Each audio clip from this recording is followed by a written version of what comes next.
Assalamu alaikum jama'a, sunana Abba Gaye. Yau ina son zan nuna muku yadda za ka dinga haɗa remis na wakoki.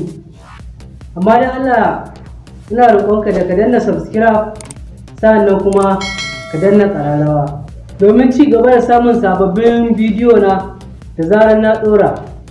Shi application ɗin da zan maku bayanin shi yanzu, duk yadda kake son ka haɗa waƙoƙi a cikin application ɗin za ka haɗa ba tare da wani matsala ba. Farko za ka shiga cikin Play Store, gurin da kake yin downloading ɗin application, sai ka taɓa shi kamar haka. Bayan ka shiga cikin Play Store ɗin, sai ka taɓa nan gurin.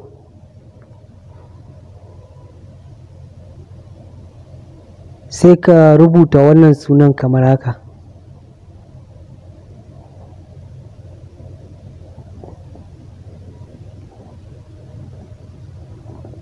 Bayan ka rubuta shi, ka gan shi nan a farko, ka gan shi, sai ka shige shi kamar haka.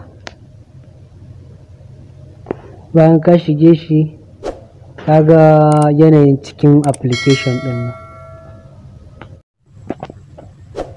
Bayan ka sauke application ɗin, sai ka shige shi kamar haka.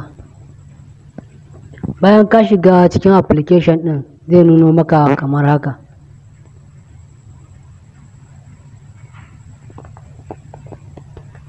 Sai ka taɓa nan gurin ka zaɓo waƙan da za ka sa.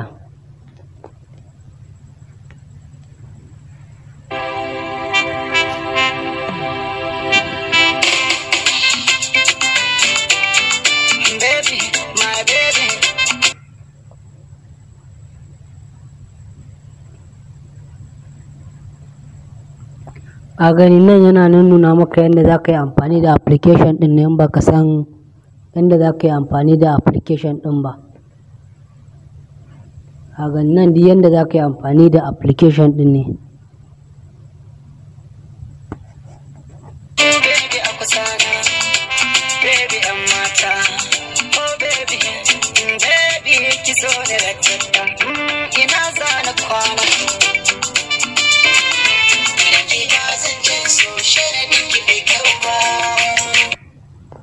Ok, ka gani daidai yadda za ka yi amfani da application ɗin ne.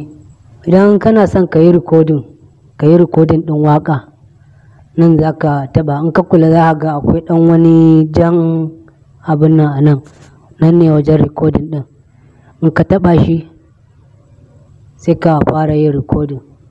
Idan kuma kana son ka gyara kiɗa, ka gyara waƙan ya yi kyau, ya fito sosai, nan za ka taɓa sai ka gyaggyara sautin. Bayan ka taɓa shi zai nuno maka kamar haka. Sai ka kunna nan gurin.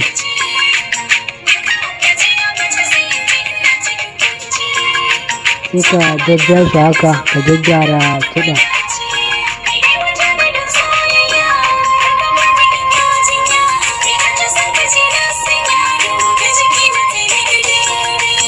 In ka gama gyaggyara waƙar, sai ka taɓa nan gurin.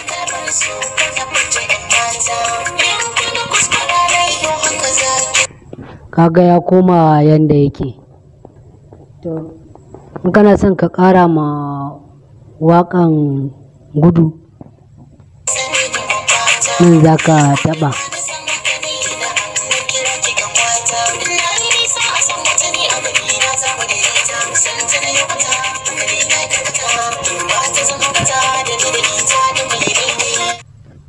Idan kana son waƙan ya dinga maimaita kanshi, nan gurin za ka taɓa. Akwai number 1, akwai number 2.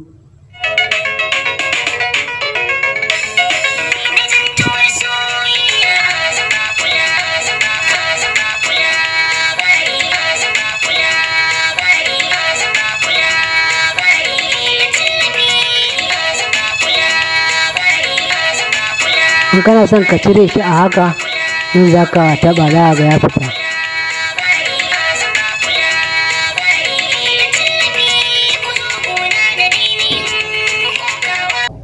Da fatan dai ka fahimci yadda ake haɗa remix ɗin waƙoƙi.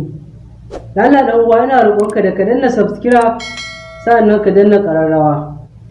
Ni na ku Abba Gaye, sai mu haɗu kuma a cikin wani sabon bidiyon. Sai an jima.